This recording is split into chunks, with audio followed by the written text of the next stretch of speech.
is this whole hybrid breeding program, as we see, in Genesis 6, and then of course Jesus says, as it was in the days of Noah, so it shall be at the return of the Son of Man. Do you see this as some side issue, or is this a real challenge in terms of counseling, as well as a real viable satanic assault upon this last generation? I think that the most direct answer to your question is it's probably right at the pinnacle of the pyramid, if it may be an unfortunate analogy, but it is very much perhaps the crescendo of the things that I have been reading about and researching and writing about here for the last several years. My name is Dr. Preston Bailey. I have a Doctor of Ministry degree, but also have a PhD in counseling. I also studied dissociation at Harvard Medical School under Dr. Richard Kluft, who actually invented the term dissociative identity disorder, and also under Dr. Bessel van der Kolk, who is one of the top experts on the brain in the world. When it comes to the whole counseling process and working with trauma survivors that are highly divided, conflicted, it seemed the most difficult and the most challenging for these people to get in touch with is to see their involvement on a spiritual and supernatural level of the Genesis 6 project has been called. Where do you see this in terms of a survivor's whole history? I mean, is it just like a side note, or is it something that is very highly guarded, not only in terms of DID defenses, but in terms of the enemy's plan and agenda in these last days? What are your thoughts on that? Well, I would see that as the most highly guarded in those that I've worked with, and the denial being the highest level around what needs to be covered and uncovered. What I have found, I should say, over the years, is that very few people are able to go to that place and really stay there and work with it and continue till they heal. My research tends to be focused on the influences of Nazis, fascists, and basically war criminals that escaped the Nuremberg trials and were essentially immigrated and brought into the United States by American officials. From the State Department, the Department of Justice played a very big role, and so I have done a considerable amount of research in the various ways that the U.S. government has been active in facilitating this movement of really what I consider to be the doctrines of the Antichrist into the United States. I trained as a psychologist, was licensed as a psychologist, and put in a few years being licensed, and then came to realize that I could be more effective for the Lord if I was not licensed. So I've been doing this since about 1983, and I believe that the Nephilim breeding program is extremely important, especially in light of the last days in which we're living in. Whether we talk about NASA, whether we talk about the space program, whether we talk about certain kinds of social engineering, America has played an amazing part in what I believe is the agenda of the Antichrist in these last days. And I've been working with survivors actively since 1992. I realize now that I saw many survivors before then in a ministry that I was working with, but I didn't know what to do for them. And really that's what caused me to go back to school.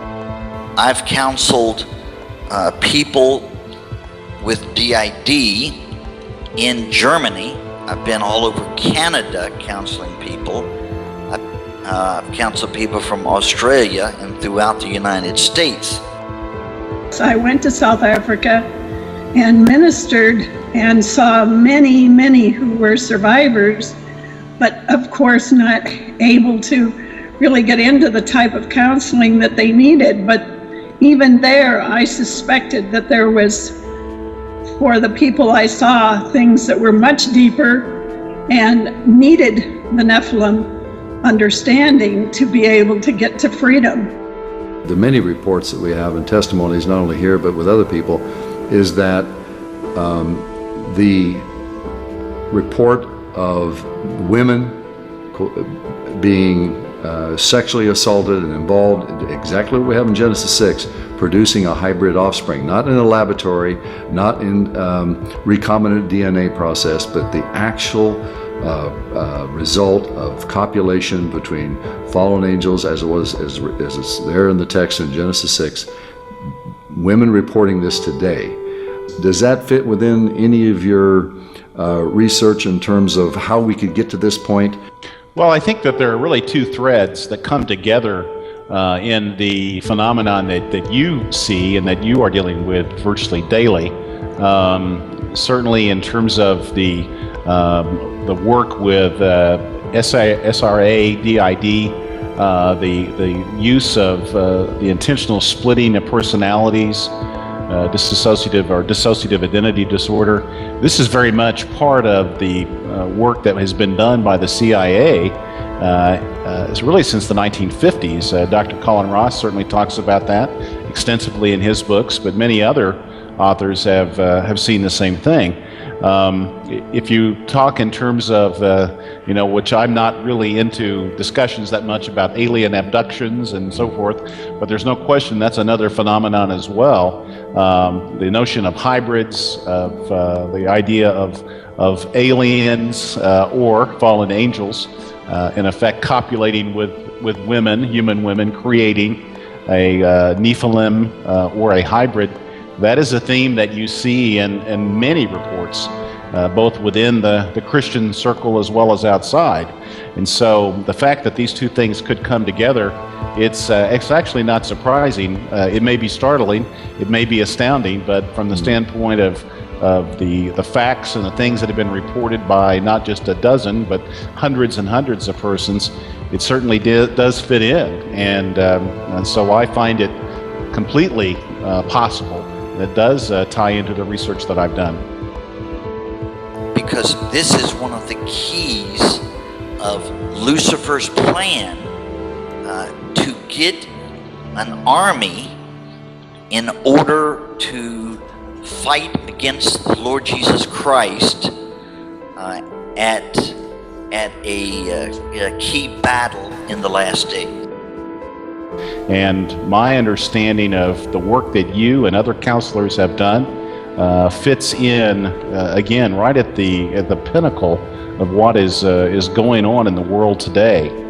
And so I see it as essential to in effect the portrait of the Antichrist that I'm seeing portrayed now in our world.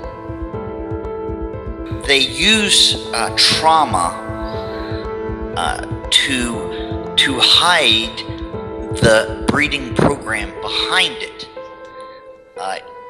And in fact, they attack the right hemisphere of the brain because the right hemisphere of the brain has emotions, the left hemisphere of the brain has facts, and of course the corpus callosum, which is 200 million nerve fibers connecting the right and left hemisphere of the brain. They use that to their advantage to hide things in the deep recesses of the brain, and they have programming that covers it so it cannot be easily hidden. Most even DID counselors would not really come across it because it is so well hidden. It is hidden behind severe trauma. I used to be chairman of the Governor's Task Force on Child Abuse, and even child molesters and pedophiles try to hide their crimes, and they even in their limited intelligence, they know that you have to create severe trauma to hide the memories of the abuse of which they have done.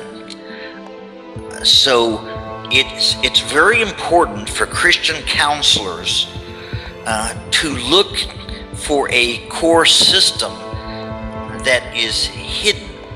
Now, every programmer that is sophisticated always has a back door. So you have to find the back door to get to the shortcut. But I'm convinced beyond a shadow of a doubt that the hybrid breeding program is what a lot of the years, if not centuries, of ritual abuse and trauma is using to get to this age in these last days, so that they can create this hybrid breeder to reenact Genesis 6 verses 1 through 4, so that they can produce a Nephilim army to attack the King of Kings and Lord of Lords in the last days. The reason being is the Bible teaches there's 9 orders of heavenly beings, from seraphim all the way down to angels, and Satan, his army is outnumbered by God's army 2 to 1. So he has to use modern advanced technology, and he has to use other means to create other forms of life, even robotic forms and artificial life, to create an evil army, because he thinks he's going to defeat the omniscient, omnipresent God of heaven. Well, it's a great blessing, privilege to be with the saints here at Morning Star, some of them. We have, of course, a long history with the folks that came with us from Tulsa to Syracuse, and we've had some new ones that have come to be with us.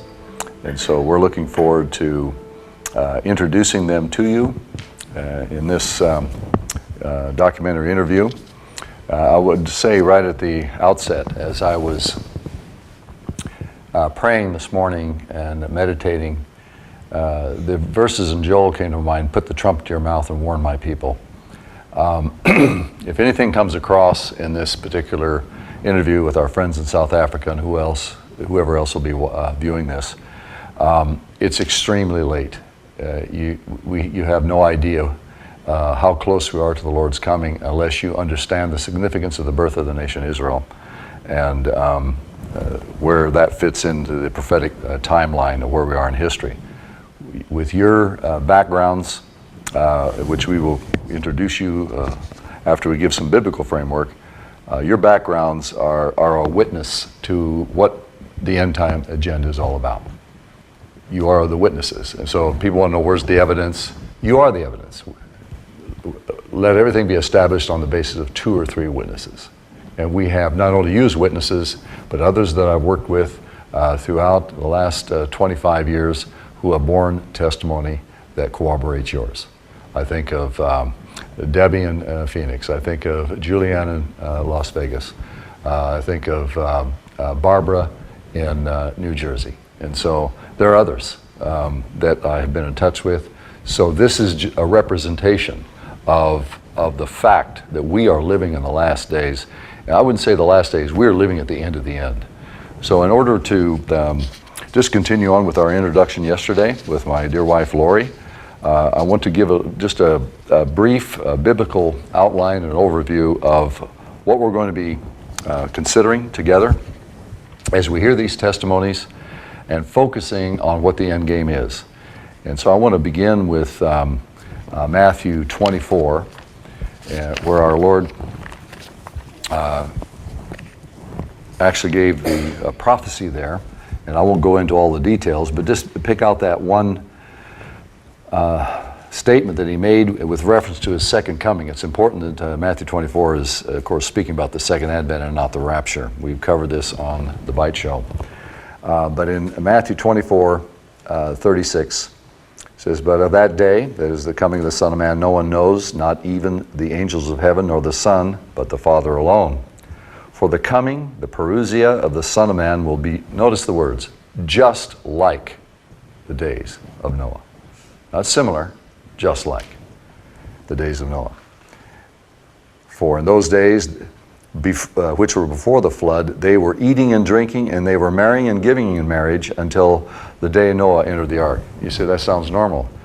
But the marriage, if you go back to Genesis 6:2, notice who is getting married. B'nai Elohim with the daughters of Adam. And we'll look at that in a moment as a part of our introduction to our consideration here today. There's a similar passage in Luke chapter 17, verse 26. Notice the wording, and just as it happened in the days of Noah, so it shall be. Just as, so it shall be in the days of the Son of Man. And so this is a very explicit statement that takes a segment of history, zooms in on it, and then that gives us the context of what we can expect the end of this age will look like. And so as you who have come out of the projects, been a part of the Genesis 6 project, been a part of the royal bloodline agenda in concert with Satan to bring in their last king, whom we know to be Antichrist, this all has more meaning as we look at this. So again, verse 26, and just as it happened the days of Noah, so it shall be also in the days of the Son of Man. They were eating, they were drinking, they were marrying, they were being given in marriage until the day that Noah entered the ark and the flood came and destroyed them all. And so those marriages and all that represented, they had to be destroyed.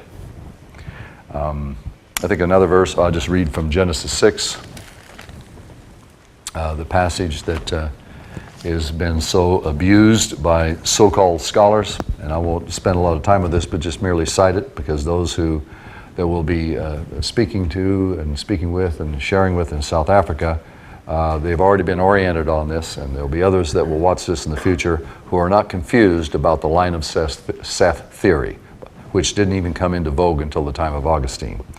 So all the Jewish rabbis, Josephus, and the early fathers understood Genesis 6 to mean exactly what it says, that the passage here is referring to angels. Genesis 6, and it came about when men began to multiply on the face of the earth, and the daughters were born to them, that the sons of God, the B'nai Elohim, which is a unique phrase found in Job 1:6, 2:1, and 37 verse 7, or 38 verse 7 rather. These B'nai Elohim refer specifically to angels, as we see in those passages. By the way, Job is older than Genesis in terms of its historical referencing Job. So the sons of God saw the daughters of men, that is Adam. They were beautiful, and they took wives for themselves whomever they chose. Then the Lord said, my spirit shall not strive with man forever, because he is also flesh. Nevertheless, his days shall be 120 years. The Nephilim were on the earth in those days, the days of Noah, and also afterward when the sons of God came in to the daughters of men. That's a euphemism for sexual intercourse, by the way. And they bore children to them. So the fallen angels and the Nephilim are not the same. There are those out there that are confusing this. They say the fallen angels, the Nephilim rather, are the fallen angels. They're not. They're different. The children are not the same as their father. Okay? So that should be quite obvious. So they, the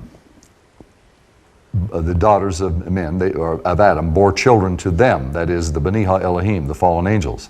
Those were mighty men, the champions, the heroes who were of old, men of renown, men of name, men of reputation. And that is a study in of itself. Now if we go to the New Testament commentary on this, in Jude 6, I'll spend a little bit of time here because there are two commentaries on this in the New Testament of this momentous event in history. And we pick this up in Jude 6. And angels, notice, the angels, the sons of God in Genesis 6 are here referred to as angels, and angels who did not keep, that is, guard their own domain. This arche is their original state, their first estate, their appointed sphere, their first domain. their own office, their own position of authority. These are different translations of this word arche. They did not guard it. In other words, these angels had a specific assignment by God with reference to creation, and they, of course, in their rebellion against God, they did not guard it. And then we see that they deserted their proper abode. This word abode here is only found in 2 Corinthians chapter 5, verse 2, which refers to the future resurrection bodies of the saints. And those resurrection bodies, according to 1 Corinthians 15, are pneumatikos, they're spiritual bodies. And so they abandoned their spiritual bodies, if you will, in order to assume physicality. And by assuming physicality, then they were able to carry out the satanic agenda against the promise found in Genesis chapter 3, verse 15, where the seed of the woman was prophesied to come and crush the seed of the serpent. So the attack is upon the seed of the woman, which is a prophecy referring to Christ. And so this is the adversary's first attack upon that seed to thwart there being a pure humanity that could come and redeem us. And so we see that they abandoned their proper abode, their oikonomai, their habitation. Again, as we see the word used on only one other place in 2 Corinthians 5:2.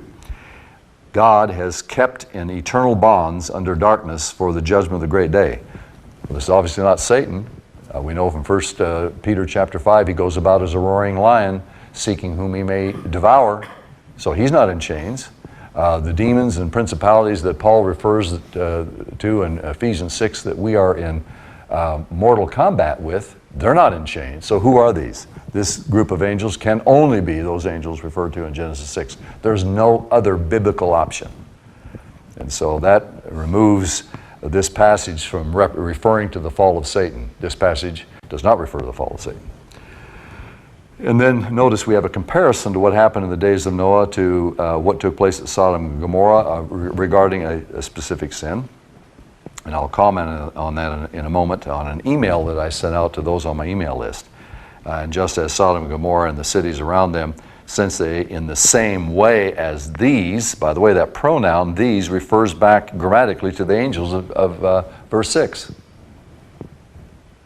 So the cities around them, in the same way as these, that is, these angels, indulged in gross immorality.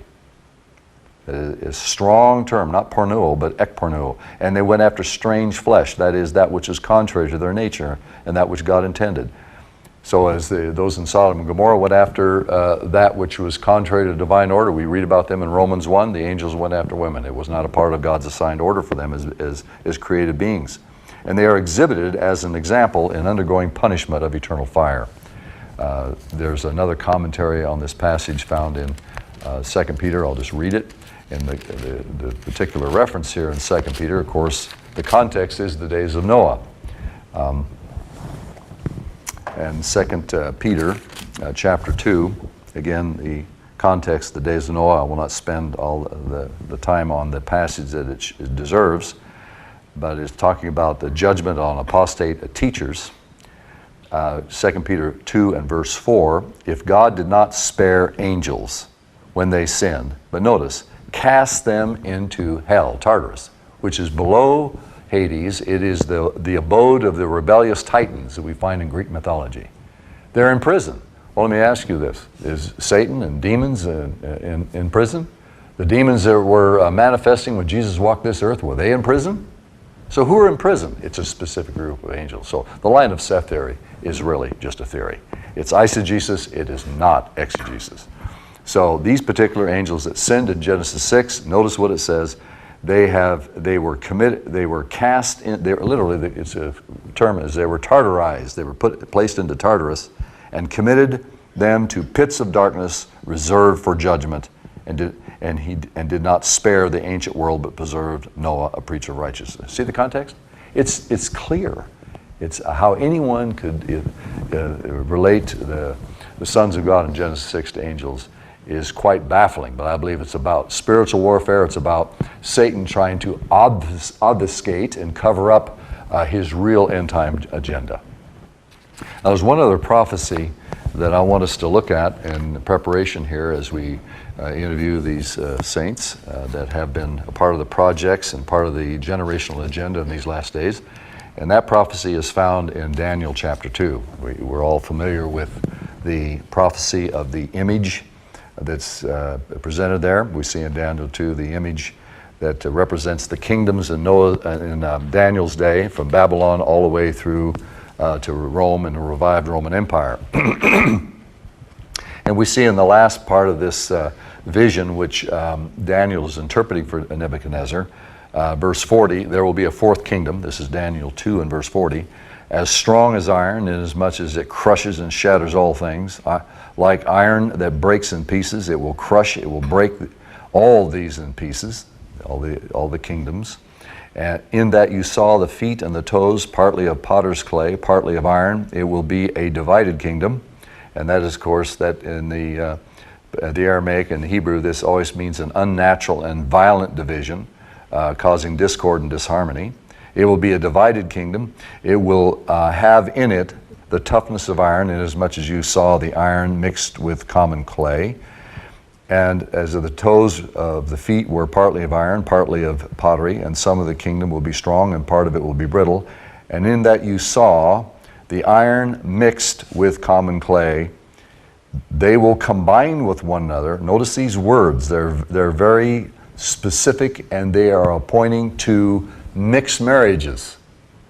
It's pointing back to the same phenomenon that we see in Genesis 6, only this is now future in the last days.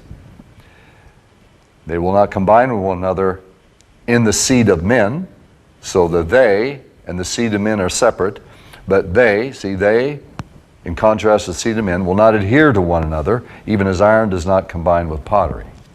Now I want to just comment on this, and this will be our lead-in to interviewing all of you who we have with us today. And this is my commentary on this particular verse, which I sent out on an email here several months ago. In my view and understanding of Scripture, what needs to come into more precise biblical focus and recognition are the testimonies of those Christian women who are witnesses to the fact that there has been a hybrid breeding program and resultant birthing of modern-day Nephilim offspring reportedly in progress since at least 1962. Now, the actual inception or event is tied in with the birth of Israel, but I'm talking about the first generation offspring, the reports that we have. There was a birth given in 1962. The project began earlier. So also at the heart of these last days, at the heart of this last days hybrid agenda is defined by Jesus' prophecy, as we noted, as it was in the days of Noah, so it will be at the return of the Son of Man. At the center of this biblically defined phenomenon is the fact that angels in this generation are sinning in the same way. They're sinning in the exact same way they did before the flood, 2 Peter 2:4. The Holy Spirit in Jude 6 and 7 defines with precision what this specific sin involved by using a term that only occurs one time in the Greek New Testament, ek pornuo, translated as gross immorality in the New American Standard Bible. Thayer's Greek-English lexicon of the New Testament states, the prefix ek in front of pornuo seems to indicate a lust that gluts itself, satisfies itself completely, unquote.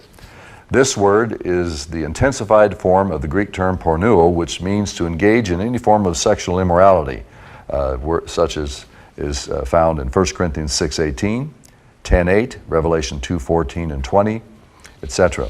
Jude 6 and 7 reveals that those angels' specific sin mentioned in Genesis 6, 1-4 is compared to the sin of Sodom and Gomorrah, which is described as going after strange flesh. The Greek term there, an adjective I believe, is heteros. It means flesh that is contrary to God's design for both mankind and angels. Matthew 22:30 says the angels of heaven neither marry or given in marriage. Those are the elect angels. So these angels were acting contrary to the angels of heaven that is mentioned by Jesus in Matthew 22:30. So this is exactly what the women with whom I and other Christian counselors have been working with have been reporting since the mid-'80s. That's a long time. And here it is, 2012. And we're just now talking about it publicly in this venue. These women are not alien abductees, but Christian women who are survivors of generational satanic ritual abuse, who were handed over to these dark powers by their biological fathers and or forefathers. Excuse me. Whatever is currently occurring in secret laboratories and facilities around the world involving scientists producing modern-day hybrids, chimeras, etc., is a significant adjunct or supplement to the primary and only means known to fallen angels of producing a first-generation hybrid, and that is ek porneo, gross fornication. I say that because there are those out there saying that through recombinant DNA process that mankind in a laboratory can recreate this. Not so. This is sacrosanct to the adversary. He's not going to let this technology go. All the technology is being reported by Tom Horn and others that have written books, including Doug Hamp. They talk about the projects that are peripheral to this central core. This is central.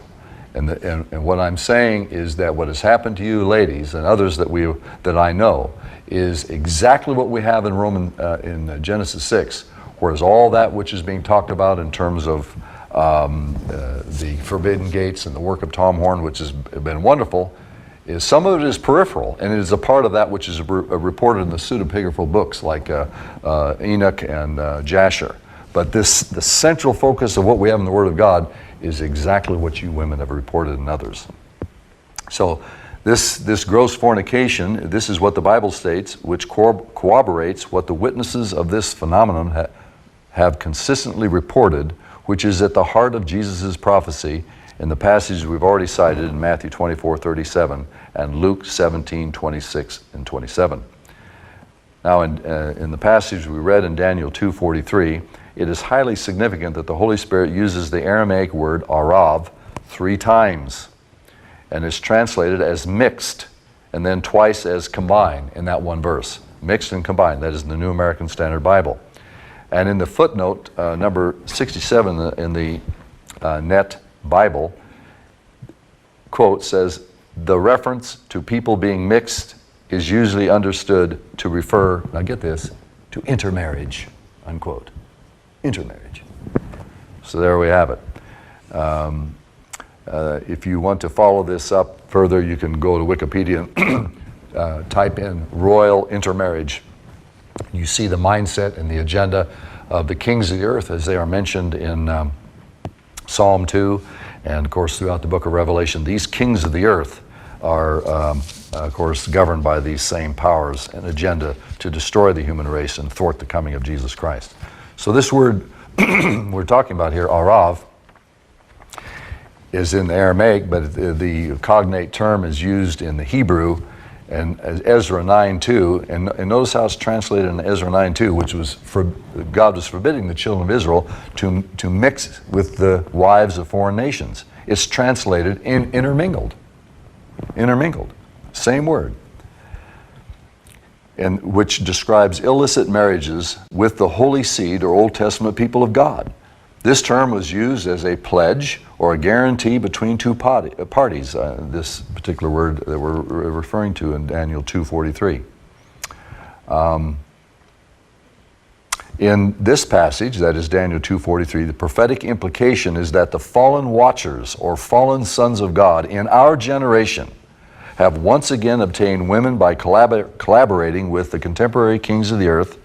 And there are a number of passages that you can see where this term is used, such as Psalm 2:2, and then throughout Revelation you see these kings of the earth and their prophetic framework, Revelation 6:15, 16, 12 and 14, 17:2, 12 and 18, 3 and 9, all the way through. 19:19 is a very important passage about these kings of the earth as they align themselves in battle under Satan as the armies of Antichrist to stop the coming of Jesus Christ.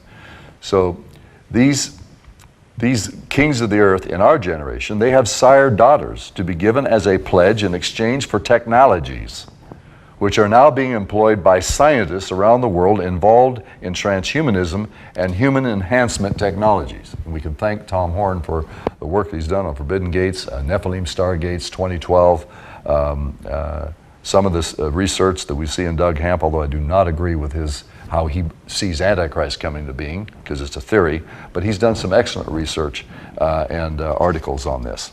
So the other key term used in Daniel 2:43 in the Aramaic is davak, translated to adhere. That is, the clay will not adhere to the iron. The term is first used in the Hebrew Old Testament in Genesis 2:24 to describe the one flesh union between man and woman in marriage, translated to cleave. So even in this term, we see the environment, the context of marriages that will take place between these mysterious day in Daniel 2:43, which I believe is a clear indication that the last days that we're living in are as they were in the days of Noah. So we see this term is used to describe marriages, and of course the language and significance of this passage in Daniel for these last days is clear. We have arrived. We are at the end of this age, and this is what I trust will come across, and those who will be viewing this are friends in South Africa that will be visiting, but those who will be viewing this at a future time to understand that when it comes to evidence, you're going to be hearing witnesses. If you were to study the Holocaust, you wouldn't go to the historian first and foremost as a primary source. The primary source would be interviewing the survivors of the Holocaust, you see. And so that's what this is about. But the context of all this is that the Lord has allowed this. What is His purpose? And why good and loving God would allow His own children to go through such a spiritual holocaust of shame and devastation. And I think it's important for people to be thinking about that, because God has a plan that is going to completely trump the adversary. His response to what has happened to you will be vindicated in the very near future when, as we've studied on the Bite Show, the days of visitation, the final revelation of Jesus Christ, his final statement is going to be made. And when the Black Awakening, as Brother Russ Dizdar has reported, when that event occurs, God's going to have His morning star. He's going to have a manifestation of the glory of Jesus Christ as seen on the Mount of Transfiguration, displayed in saints who have gone through this. I believe that those who have this history, you will probably be most likely one of the top candidates of God's choice to display the triumphant character and features of Jesus Christ as the morning star. So we look forward to this time. We know this is not easy, but we feel like this is an investment in this generation to give witnesses as well as God an opportunity to have a voice to that which is so hidden in the church and so denied or avoided for whatever reason. We want to blow the cover off. We want people to be aware, those who have ears to hear, to be aware. So this will be the conclusion of our introduction before we begin our interview with the saints here at Morning Star.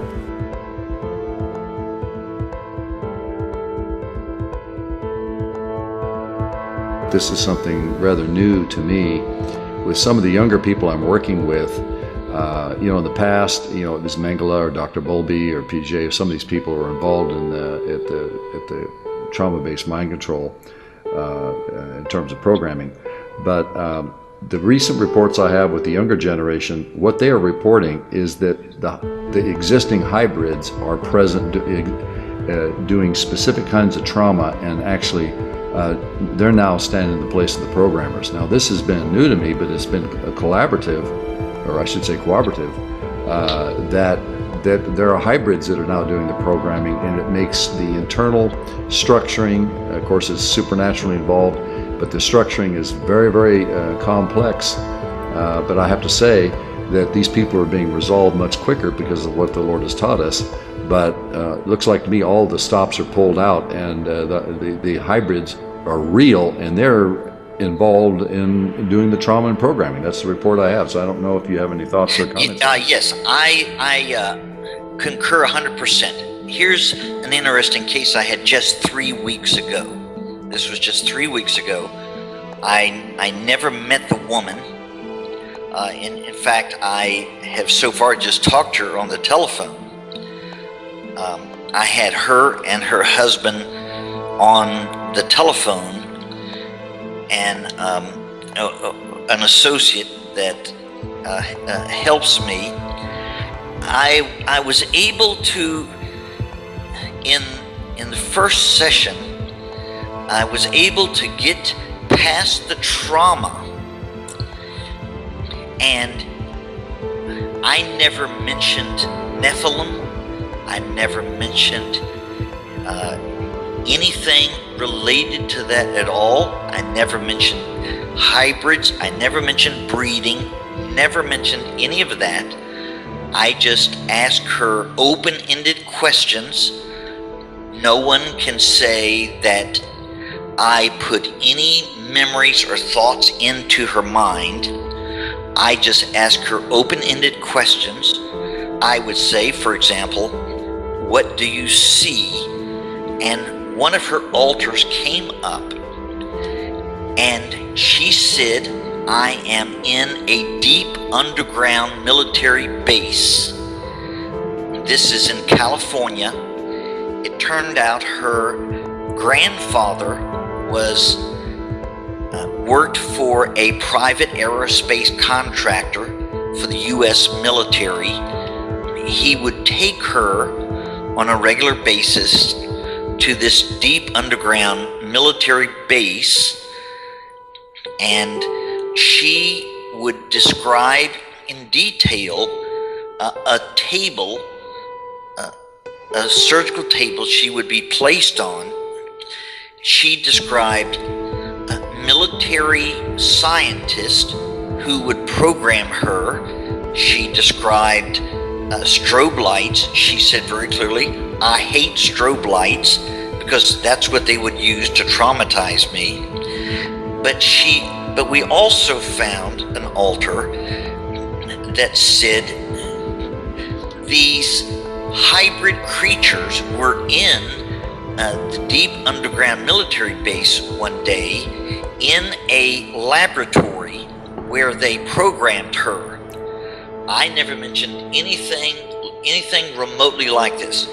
She described perfectly these hybrid Nephilim that would program her. What is interesting is this. She said these hybrids, they worked with the U.S. military and giving them advanced technology. And she said that there are times when the U.S. military would work on a project that these hybrids did not want them to work on, and with some technology they cut off all of their electricity. And I thought that was so interesting. She said they had advanced technology, and what's also interesting, she said they have living machines that they would use. Now, the average person, the average even DID counselor would not think of that in their wildest imagination.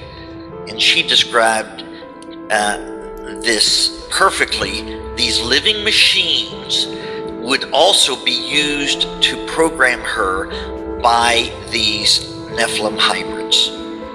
See, Preston, what you're describing is exactly what we're in touch with here. I sent you that David Adair video where he described that in 1971, this engine, which was capable of propelling an anti-gravity craft of 200 feet in diameter, he realized that this engine was a symbiotic engine which would be flown by a symbiotic connection with what he called aliens.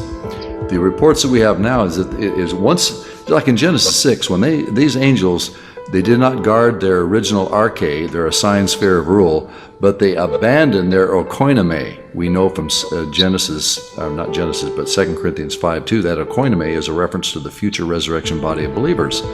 So they left their spiritual bodies, and we know they assume some form of physicality, and evidently they can't return once they do it. So they would need to have technology and what is called UFOs to be able to transport themselves to carry out their nefarious activity. And here's the report. I believe these hybrids are in symbiotic union with Satan, so that they represent in the flesh Satan multiplied. These craft, which are actually they're actually built, they're physical, but they're also symbiotically an extension of the hybrid, so that when you go in these craft, it's like going into a Nazi Bell, the Glock, and the whole environment is so spiritually charged with trauma that these people, this is what they describe, is that they get reprogrammed, they're taken all over the world in high-speed flight to carry out massive rituals in North Korea and this kind of thing. I didn't know what to do with this when I first heard it, but I listened to Dr. Paul LaViolette, and he said, yes, we have craft, and then the Black Ops have produced that can go anywhere in the world within 15 minutes. And when he said that as a physicist, I thought, well, that's interesting. So I went on Amazon, and under books I typed in man-made UFOs, and I was shocked at the number of books that are written on man-made UFOs.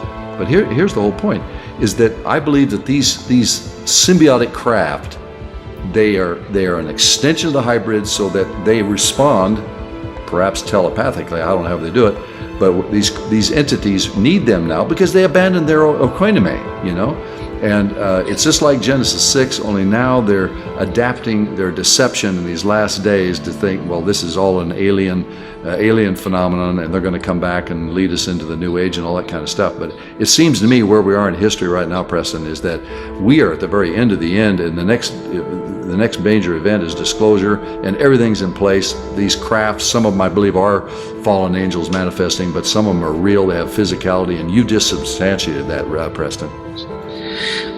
Yes, I'm just giving you the most recent case that I've had, and I've had numerous of them.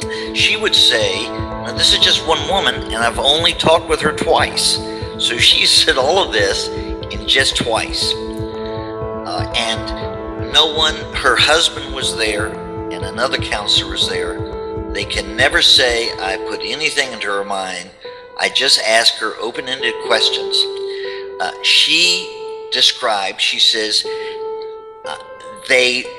these hybrids each look a little bit differently. There's different types of them.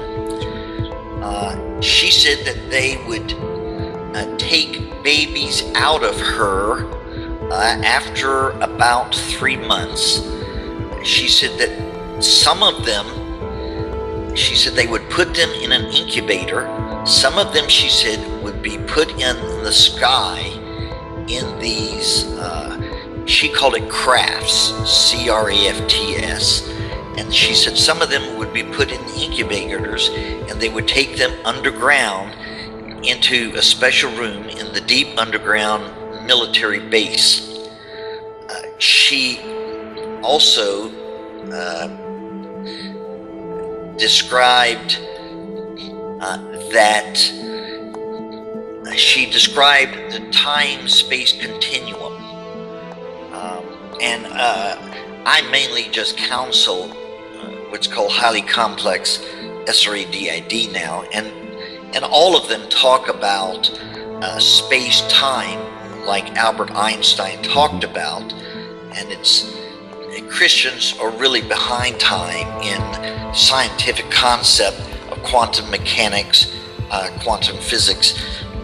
So I had to study quantum physics to keep up with the people that I'm counseling in order to help them.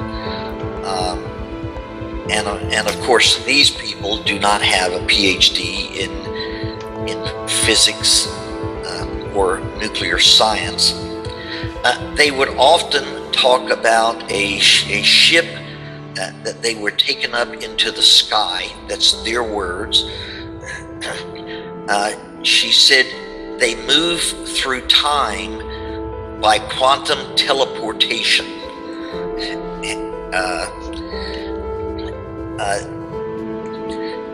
What's interesting is each of these people are chosen for a specific reason, their bloodline.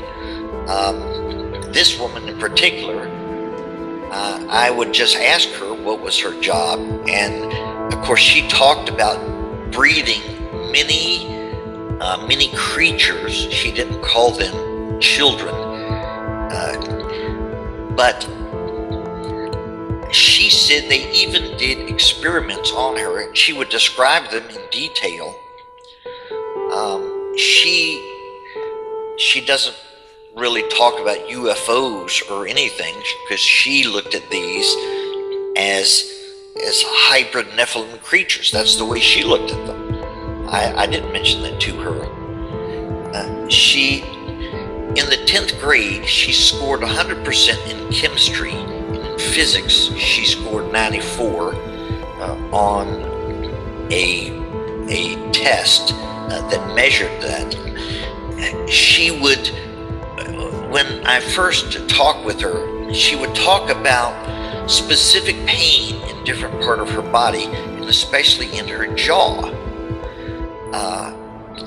So then when I counseled with her, there were specific altars who described surgical procedures that these hybrid Nephilim did on her in a deep underground military base laboratory on a surgical scientific table. And she went to the dentist, and they did x-rays of her jaw, and they found the dentist, who didn't know her for the first time, he said, there are strange things that's happened to your jaw, and your teeth are hollow, and she said all of the enamel has been worn off on her teeth, and the dentist couldn't explain it. She went to a doctor, and they did an MRI on her body, and specific altars would tell surgical procedures that they did, but she had specific scars on her body in different locations where her altars said these Nephilim hybrids did surgical procedures on her. Yeah. So she has the physical proof to substantiate what she says. Wow. Well, this is a perfect introduction, Preston. I mean, it's just phenomenal what you're sharing, because I fully concur. I've had the same reports, and like what I mentioned to you, I wonder what it would be like if the two of us were together doing a seminar somewhere. So I'm sorry I can't take you in my spare luggage to South Africa, but if you were going to share any closing words with those people down there that are really looking for help, do you have any closing words or anything that you would like to share with those workers there who will be receiving this particular interview prior to our arriving there? Yes, let me say that Christian counselors who deal with people with SRA, DID, do not need to know quantum physics. They don't need to know extensive concepts of psychology. They just need a willing heart. They need faith and trust in an omnipotent God who is the wonderful counselor. He knows. And oftentimes, in these people severely traumatized, there's an altar or an entity that God has prepared to help us to counsel them. It is really amazing. Yes. And my faith in Christ has increased a multitude by counseling these people. No matter what you hear, you do not need to fear